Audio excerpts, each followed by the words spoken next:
মায়ের হাতের কচুর ডাঁটার এই রেসিপিটা আমার অনেক বেশি পছন্দের। এভাবে কচুর ডাঁটা রান্না করলে খেতে অনেক বেশি মজা লাগে।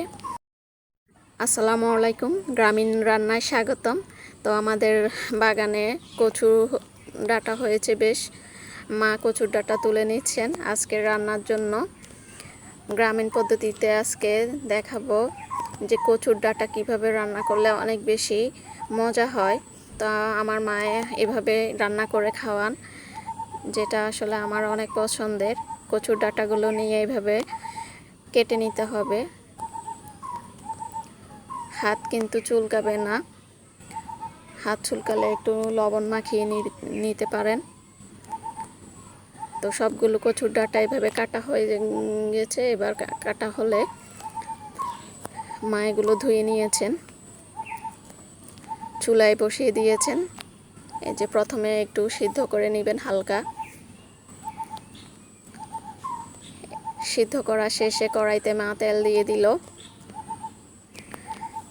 পেঁয়াজ কুচি, কাঁচামরিচ, রসুন বাটার পরিমাণটা খুব বেশি করে দিতে হবে এখানে,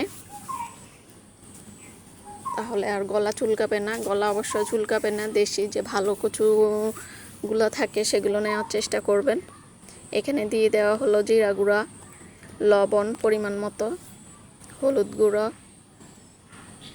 এবং মরিচ গুঁড়ো। সব মশলা একসাথে কষিয়ে নিবে ভালো করে। কষানো হয়ে গেলে সিদ্ধ করে রাখা ডাঁটাগুলো দিবে। সাথে কিন্তু মা এখানে নারকেল কোড়ানো দিয়ে দিচ্ছে। নারকেল কোড়ানো দিলে কচুর ডাঁটার স্বাদ কিন্তু দ্বিগুণ বেড়ে যায়। মা এভাবে রান্না করেন এবং খেতে বেশ ভালো লাগে। সামান্য পরিমাণে একটু পানি দিয়েছে মশলাটা যাতে কষিয়ে যায় ভালো করে। শুকনো মরিচ এখানে টেলে নেওয়া হচ্ছে। গ্রামের মাটির চুলায় রান্না কিন্তু বেশ মজাদার হয়। মশলাটা কষে গেলে কচুর ডাঁটাগুলো দিয়ে দেওয়া হলো। কচুর ডাঁটা কিন্তু আগে থেকে সিদ্ধ করে রাখা হয়েছে। এবার ভালো করে এগুলো রান্না করতে হবে। শুকনো মরিচগুলো টেলে নেওয়ার পরে এভাবে গুঁড়ো করে দিয়ে দেওয়া হলো।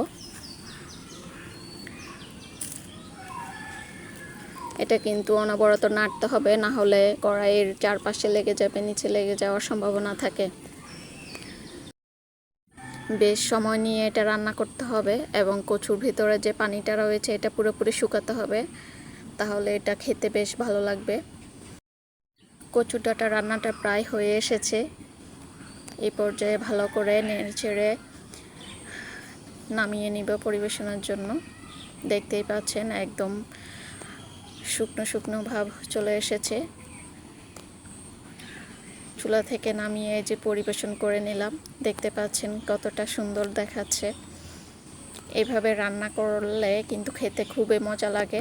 আমার মায়ের হাতের এই কচুর ডাঁটাটা আমার কাছে মাংসের চেয়ে স্বাদ অনেক বেশি লাগে। আপনারা এইভাবে বাসায় অবশ্যই ট্রাই করবেন। ধন্যবাদ। ভিডিওটি ভালো লাগলে চ্যানেলটি অবশ্যই সাবস্ক্রাইব করে দিবেন।